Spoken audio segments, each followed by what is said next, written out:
So real quick, I want to touch on who should not fast, right? First and foremost, like I said, if you're on medication, consult a professional before you do this, right? They're giving you, let's say you have diabetes. They're giving you diabetes medicine based on the fact that you're going to be eating several times a day like they tell you. You don't need that much medication. They're going to have to taper off your medication for you to do this properly and not have negative side effects. Pregnant women, no. Breastfeeding women, no. When people come to me and they're breastfeeding, I don't even put them at a caloric deficit. I don't let them do it. So if you're breastfeeding, you get a plan from me, tell me that you're breastfeeding. It's a big deal, right? So some people talked about eating disorders. They were nervous about the eating disorder thing. So I see zero risk why anybody would develop an eating disorder who has not had an eating disorder in the past. Now, if you've had an eating disorder in the past, you probably need to be careful here. This is up to you. I can't tell you what to do here. That said, if you have been Clovis for quite some time, if you have been a part of this thing for months or whatever, and you've had success and you've changed your eating habits, I really think you have absolutely nothing to worry about. Because the way that, first of all, anorexia is a mental disorder. It is. It's not a physiological thing. It's simply that your brain perceives you as overweight even if you are not overweight, and you try to starve yourself. So you are literally just trying to lose weight. It's an obsession with losing weight, right? So that's the issue. It's literally a mental disorder. You could be skinny, your body still thinks you're fat. It's a mental issue, right? So what happens with anorexia is people try to go as long as they can without eating, as long as they can without eating. Then when they finally get too hungry, they binge.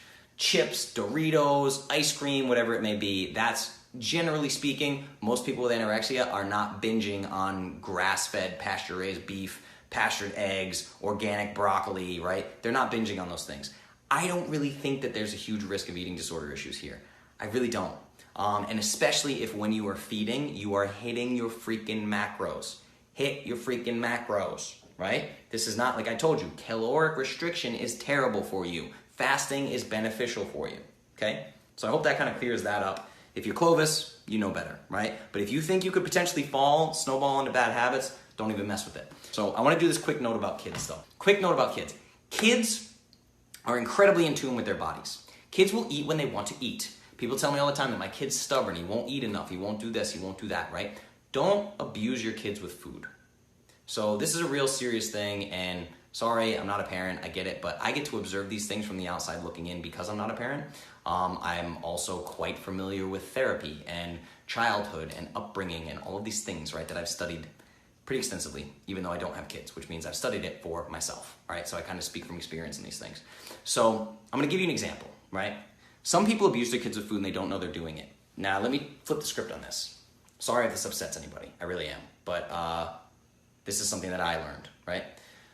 So one way that people hurt their child without knowing they hurt their child, right? So you have a 3-year-old, 4-year-old, whatever, you have family over. The family goes to leave. Junior, give grandma a hug. I don't want to. Junior, you give your grandmother a hug right now.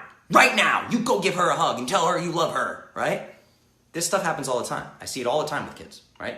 I want a hug. Me, grown up, I want a hug from you, child. Give me a hug. And they take the hug. You're taking love from that child. You're teaching that child that they have no say in when their love is given or taken. You don't realize you're doing it. It comes from a place of love.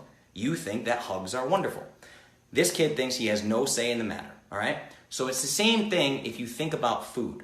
If you constantly take away your child's autonomy, you take away your child's ability to eat when they want to eat, if they want to starve themselves, let them. I'm serious. Like, I always say this, go watch The Magic Pill, because they had an autistic child they were dealing with who had a tremendous amount of willpower, and for like the first 3 days when they transformed the house, refused to eat. And this dad's just like, I'm sending my daughter to bed hungry every day. This is so difficult. Like, this is crazy. I feel like a terrible parent. 3 days later, she's eating them out of house and home. She's eating all the healthy food. She can't stop eating. She's tremendously happy. Everything's fine. The kids put themselves through the detox very quickly. They're so close to zero. We're all born in ketosis, burning fat. It's not till the well-meaning adults start shoving carbs in our face that we get all messed up. This happened to every one of us. We all got screwed up by adults and carbohydrates and sugar and all the bullshit, right? So what I'm saying is it's not a bad thing for your children to fast. Allow them to fast. Eventually, they do not have the willpower to overcome their own physiology and need to eat. They will eat what you give them eventually. Don't be afraid of the child fasting. These children, like I said, with children suffering from epileptic seizures who benefit on the ketogenic diet, do you not think that parents who have kids with epilepsy, do you not think they're having the same battles? trying to explain to Junior, you cannot have sugar. No, you cannot have sugar, or you will have a seizure. The kid doesn't get it. They're just going, no, this is bullshit. You're taking away my sugar. They're still pissed off, but the stakes are higher. The stakes are higher for these parents, so they put up with it. You see what I'm saying? Just think about it, right? If your child had a sickness, you would not let them eat sugar. Well, by letting them eat sugar, you're going to cause sickness. There's no other way around it, right?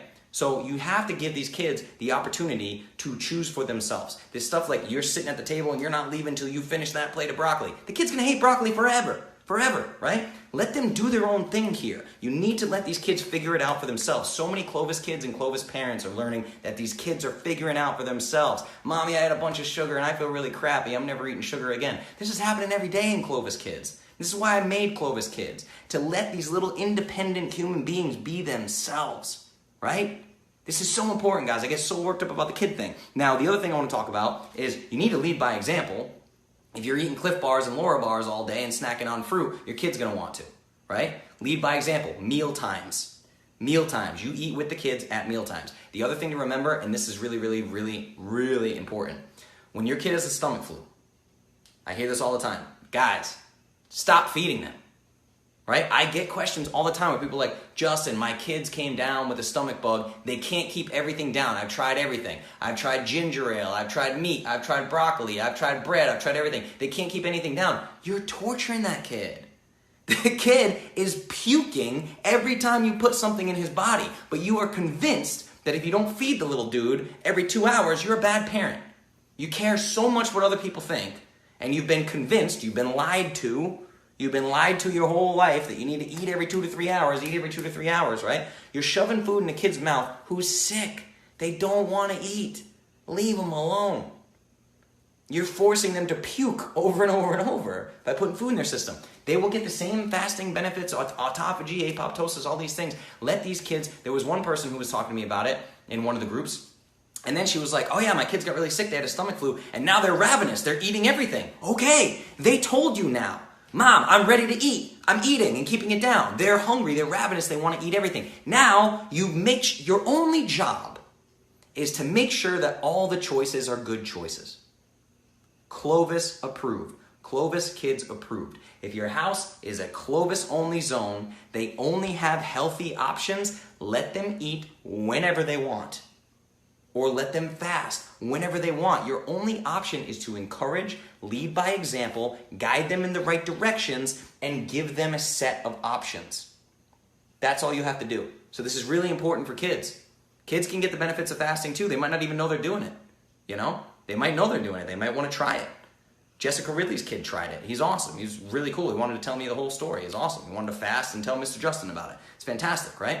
So anyway, I just want to get on that. You guys have been duped. We've been duped by marketing companies, mainstream nutrition, that we have to eat, that our kids have to eat. Their blood sugar's crashing. What are we talking about? Like I had a 30 blood sugar. Totally fine, right? Everything you know about this is wrong. Not anymore. Now it's been spun on its head. We've reversed it. You now have no excuses, right?